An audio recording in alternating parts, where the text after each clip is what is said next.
오늘 본문은 크게 세 부분으로 나눠서 살펴볼 수 있습니다. 1절부터 6절까지 이제 예수님께서 12제자를 파송하시는 장면, 7절부터 9절까지 이제 예수님에 관한 소문을 듣고 헤롯 왕이 놀라는 장면, 10절부터 17절까지 이제 오병이어의 기적이 일어난 장면.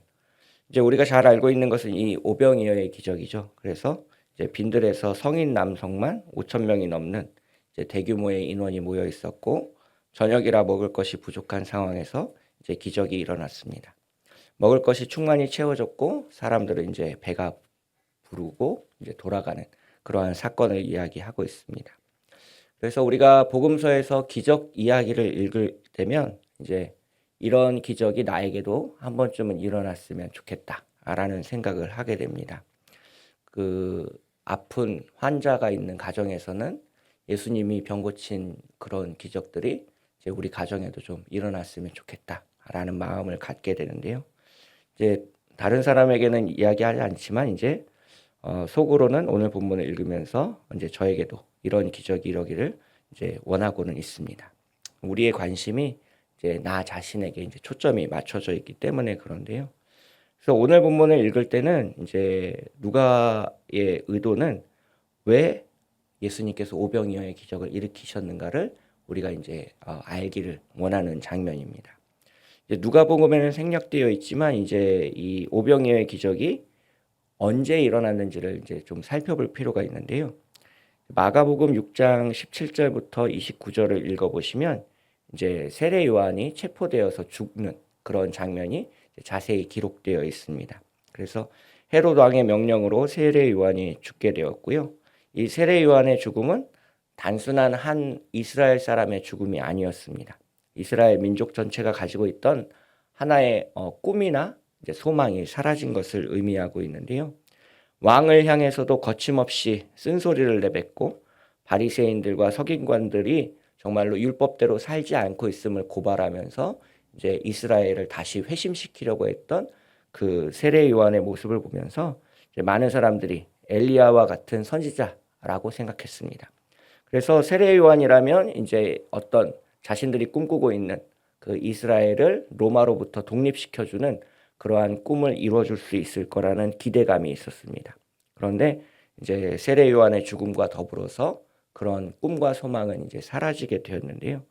많은 사람들이 절망하고 이제 누구를 찾아왔냐면 바로 예수님을 찾아왔습니다. 자신들의 꿈과 이제 소망이 무너지고 세례 요한의 죽음 이후로 더 많은 사람들이 이제 예수님 곁을 찾아오게 됐는데요. 그런 사람들의 모습을 보고 이제 예수님은 이제 날이 저물면 돌아갈지도 모른다라고 해서 가만히 기다려 보시고 말씀을 전했지만 사람들은 흩어지지 않았습니다. 마가복음 6장 34절에서는 이 오병이어의 기적을 일으키기 전에 예수님께서 이렇게 반응하시는 장면이 나옵니다. 예수께서 나오사 큰 무리를 보시고 그 목자 없는 양 같음으로 인하여 불쌍히 여기사 이에 여러 가지로 가르치시더라라고 되어 있습니다. 즉 자신 곁에 모인 수많은 사람들이 얼마나 아파하고 슬퍼하고 이제 상심해 있는 상황인지를 알고 그들을 불쌍히 여기셔서 병자들을 고치고 하나님 나라를 가르치셨습니다. 저녁이 되었고 빈들이라 이제 먹을 것을 구할 수 없었는데요. 다른 복음서에 따르면 대략 그 사람들을 먹이기 위해서는 200데나리온이라는 큰 돈이 필요했습니다. 이 데나리온이라는 화폐 가치는 그때 당시에 하루 일당에 해당합니다. 그래서 우리가 하루 품삯으로 받는 돈이 이제 데나리온 하나 정도 되는데요. 요즘으로 치면 이제 뭐 시간당 뭐 10,000원 정도로 계산을 하고 우리가 하루에 10시간 정도 일할 수 있다라고 계산을 해서 그냥 하루 품삯을 10만 원으로만 계산을 해도 한 2천만 원 정도의 돈이 듭니다. 우리가 이제 주일날 한 500명 조금 안 되는 인원들이 식사를 하는데도 엄청난 돈이 들잖아요. 그러니까 이제 성인 남성만 5천 명이 넘었으니까 얼마나 많은 돈이 필요했을지 우리가 이제 상상해 볼 수 있습니다. 이때 예수님께서 이제 떡 5개와 물고기 2마리를 가지고 이제 많은 사람들이 먹고 배불리 먹고 남는 그런 기적을 일으키셨는데요. 그래서 세례 요한의 죽음으로 인해서 슬퍼하고 있는 사람들 앞에 예수님께서는 지금 하나님 나라를 열어서 보여주신 사건이 오병이어의 기적입니다. 그래서 이 오병이어의 기적은 단순한 어떤 하나의 기적이 아니라 예수님께서 이제 진짜로 하나님 나라를 열어서 보여주실 것이고 천국은 이런 곳이다라는 것을 이제 보여주시는 사건이 오병이어의 기적입니다. 그래서 오병이어의 기적은 이제 마태복음, 마가복음, 누가복음 그리고 요한복음에까지 모두 공통적으로 기록되어 있을 만큼 아주 중요한 기적으로 우리에게 남아 있는데요. 그래서 이 오병이어의 기적을 통해서 예수님이 하신 그 말씀이 이루어졌다라는 것을 우리는 알 수 있습니다. 누가복음 6장 21절을 보시면 이제 예수님께서는 평지 설교에서 이렇게 말씀하셨습니다. 지금 줄인 자는 복이 있나니 너희가 배부름을 얻을 것이요 지금 우는 자는 복이 있나니 너희가 웃을 것임이요. 그래서 이 오병이어의 기적은 하나님의 나라를 무리들에게 열어 보여주는 사건입니다. 세례 요한으로 슬퍼하고 있는 사람들에게 그리고 낙심하고 절망하고 있는 사람들에게 배고픈 사람들에게 울고 있는 사람들에게 하나님 나라를 열어주는 사건이 오병이어의 기적이다라는 것을 꼭 기억하시는 우리 모두가 되시기를 주님의 이름으로 축복합니다. 이렇게 하나님 나라를 열어서 보여주실 때 예수님은 혼자 일하지 않으셨습니다. 제자들의 역할도 분명히 거기에 담겨 있는데요.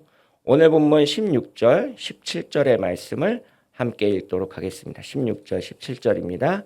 예수께서 떡 5개와 물고기 2마리를 가지사 하늘을 우러러 축사하시고 떼어 제자들에게 주어 무리에게 나누어 주게 하시니 먹고 다 배불렀더라. 그 남은 조각을 12바구니에 거두니라. 우리가 관심을 갖는 것은 이제 먹고 배부르고 이제 12바구니가 남았다라는 어떤 그 성과인데요. 예수님이 우리에게 주목하길 원하시는 것은 제자들이 과연 어떤 일을 행했는가 오늘 본문을 통해서 살펴볼 필요가 있습니다. 예수님께서 직접 그 5천 명이 넘는 사람들에게 직접 이제 나누어 주시지 않았다라는 것을 우리는 알 수 있습니다. 그 사람들을 이제 작은 무리로 50명씩 모여서 앉게 한 것도 제자들의 역할이었고요. 그 다음에 예수님에게 그 먹을 것을 받아서 이제 나눠주는 사람도 제자들의 역할이었습니다. 즉 기적을 일으킨 것은 예수님이지만 그것을 사람들에게 전하여 준 것은 바로 제자들의 역할이었다라는 겁니다. 그래서 오늘 본문에서 이제 담겨져 있는 첫 번째 메시지를 만날 수 있는데요. 첫 번째, 예수님의 제자는 하나님 나라를 위해서 예수님과 함께 일하는 사람이라는 것을 우리는 알 수 있습니다. 예수님의 제자라고 해서 그리스도인이라고 해서 단순히 구경꾼이나 방관자로 머물러 있어서는 안 된다라는 것을 우리는 알 수 있습니다. 우리가 직접 기적을 일으키지는 못하더라도 그 기적의 열매를 운반하고 나눠지는 일을 우리는 감당할 수 있다라는 겁니다. 이것을 이제 1절, 2절에서 이제 예수님께서 12제자를 파송한 어떤 목적과 같은 맥락을 가지고 있는데요. 1절, 2절의 말씀을 함께 읽도록 하겠습니다.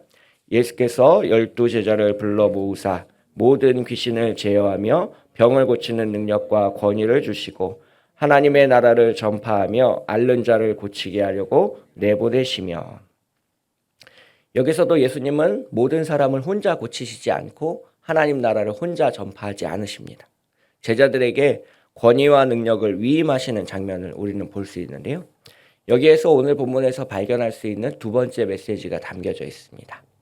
두 번째, 예수님은 제자들에게 능력과 권위를 주셨다라는 겁니다. 여기서 우리가 조심해야 될 것은 그 예수님께서 주신 능력과 권위를 나를 위해서 사용해서는 안 된다라는 겁니다. 하나님 나라를 전파하기 위해서 사용해야 한다라는 겁니다. 자신의 배를 채우기 위해서 하나님께서 허락하신 권위와 능력을 사용한다면 우리는 악한 종이 될 것입니다. 예수님은 권위와 능력을 주시면서 제자들에게 강조하셨습니다. 아무것도 가지지 말라, 두벌 옷을 가지지 말라, 어느 집에 들어가든지 거기서 머물다가 거기서 떠나라. 이 모든 내용은 자신의 사리사욕을 채우기 위해서가 아니라 오직 하나님 나라를 위해서 주어진 권위와 능력을 사용하라라는 의미를 가지고 있습니다. 특별히 4절을 보시면 자신이 머물 집을 고르지 않고 첫 번째 들어간 집에 계속해서 머물다가 그 마을에서 전도가 끝나면 다른 마을로 옮기라라는 내용을 우리가 알 수 있는데요. 자신을 첫 번째로 받아주었던 집이 가난한 집이든 부잣집이든 상관없이 그 집에서 머물라라는 겁니다. 이제 마을에서 오래 전도를 하다 보면 그 마을에서 이제 힘있고 좀 권세가 있는 사람들과 친분을 쌓게 되고, 그러면 당연히 우리 집에 와서 머무십시오 라는 권유가 있을 겁니다. 하지만 그럴 때도 처음에 머물렀던 집에서 머물면서 하나님 나라를 전파하고 그런 권위나 부나 명예를 쫓아서 하나님 나라를 위해서 일하는 일꾼이 아니라 자신의 배를 채우는 일꾼으로 살아가지 말라라는 의미를 담고 있습니다. 그래서 하나님께서 우리에게 주신 그 권위와 능력, 카리스마, 또 성령의 은혜를 하나님을 위해서 사용하시는 우리 모두가 되시길 주님의 이름으로 축복합니다. 마지막으로 오늘 본문 13절의 말씀을 함께 읽을 텐데요. 13절의 말씀입니다. 예수께서 이르시되 너희가 먹을 것을 주라 하시니 여짜오되 우리에게 떡 5개와 물고기 2마리밖에 없으니 이 모든 사람을 위하여 먹을 것을 사지 아니하고서는 할 수 없사옵나이다 하니. 제자들이 먹을 것이 없어서 사람들을 이제 집으로 돌려보내야겠다라는 이제 보고를 한 다음에 예수님께서 반응하신 내용입니다. 너희가 먹을 것을 주라. 목회자인 저에게는 굉장히 도전이 되는 이제 말씀 중에 하나인데요. 내가 무언가를 할 수 없다라고 생각할 수 있는 그런 상황과 환경 속에서 예수님은 너는 할 수 있고 네가 먹을 것을 나눠주라 라고 분명히 선포하고 계십니다. 내가 돈이 많아서 2천만 원쯤 가볍게 헌금할 수 있다라고 한다면 이 사람들을 먹고 마시게 하는 데는 아무 문제가 없을 겁니다. 그런데 제자들은 예수님을 따르기 위해서 모든 것을 버리고 따르고 있는 중입니다. 고향과 친척과 아버지의 집을 떠났고 그 모든 재산을 뒤로 하고 예수님을 따라온 상태입니다. 그런데 먹을 것을 나눠주라고 하시니 제자들의 입장에서 보면 참 상식적으로 이해하기 힘든 말씀입니다. 그래서 제자 중에 한 사람이 할 수 없습니다 라고 답합니다. 하나님께서 우리에게 무언가를 나눠주라라고 하실 때도 우리는 할 수 없습니다 라고 반응할 때가 많은데요. 오늘 본문 속에 예수님의 숨은 의도를 제자들이 간파하지 못했기 때문에 그렇습니다. 오늘 본문에서 세 번째로 주시는 메시지는 이것인데요. 권위와 능력을 받은 우리는 기적을 만들 수 있다라는 것입니다. 사실 예수님은 본인이 아니라 제자들이 오병이어의 기적을 일으켜서 사람들에게 먹을 것을 나눠주기를 원하셨습니다. 예수님께 받은 권위와 능력을 사용해서 구약시대의 모세와 엘리야처럼 기적을 일으키길 원하셨습니다. 하지만 자신이 받은 것이 무엇인지 잘 모르는 제자들은 무엇을 해야 할지 알 수 없었고 그래서 나는 할 수 없습니다 라고 답했습니다. 나중에 오순절 성령 강림 사건이 있고 나서야 예수님이 너희가 먹을 것을 나눠주라라는 말씀이 어떤 내용이었는지를 이해하게 됩니다.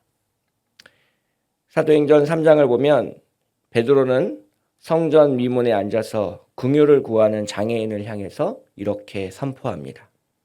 베드로가 이르되 은과 금은 내게 없거니와 내게 있는 이것을 내게 주노니 나사렛 예수 그리스도의 이름으로 일어나 걸으라 하고 오른손을 잡아 일으키니 발과 발목이 곧 힘을 얻고 뛰어서서 걸으며 그들과 함께 성전으로 들어가면서 걷기도 하고 뛰기도 하며 하나님을 찬송하니. 사도행전 3장 6절부터 8절까지의 말씀. 이 베드로는 예수님을 세 번이나 모른다라고 부정했던 사람입니다. 부인했던 사람입니다. 하지만 부활하신 이후에 예수님은 그 베드로를 용서하셨고 또 오순절 성령 강림 사건으로 인해서 베드로는 예수님의 말씀을 모두 온전히 이해하고 깨닫게 되었습니다. 그래서 나는 할 수 없습니다가 아니라 내가 가지고 있는 이것, 오직 예수 그리스도의 이름으로 말씀하는 그 능력을 선포하게 되었습니다. 성전 미문에 앉아서 물질과 돈을 요구하는 사람에게 하나님 나라를 열어서 보여준 것입니다. 온전한 회복과 치유를 선물했고요. 예수님께서 했던 그 일을 제자들이 예수님이 허락하신 권위와 능력으로 세상 속에서 베풀 수 있게 되었습니다. 그래서 참 그리스도인은, 주님을 따라가는 사람은 권위와 능력이 있고 하나님 나라를 위해서 일하며 오늘 우리에게 주신 그 모든 것을 우리가 다른 사람들에게 베풀며 살아갈 수 있는 사람이라는 것을 꼭 기억하시는 우리 모두가 되시길 주님의 이름으로 축복합니다. 오늘 본문을 통해서 우리는 세 가지를 살펴보았습니다. 예수님의 제자는 단순한 구경꾼이 아니라 참여자라는 것입니다. 하나님 나라를 위하여서 일하는 일꾼이고요. 예수님은 그냥 일하라고 말씀하시지 않았습니다. 병든 자를 고치며 귀신을 쫓아낼 수 있는 권위와 능력을 허락하셨습니다. 마지막으로 하나님은 우리가 그것을 하나님 나라를 전파하기 위해서 사용하라라고 말씀하십니다. 너희가 먹을 것을 주라는 말씀은 예수님께서 위임하신 권위와 능력으로 배고픈 자들, 가난한 자들, 눈물 흘리는 자들을 위해서 하나님 나라를 열어서 보여주라라는 말씀입니다.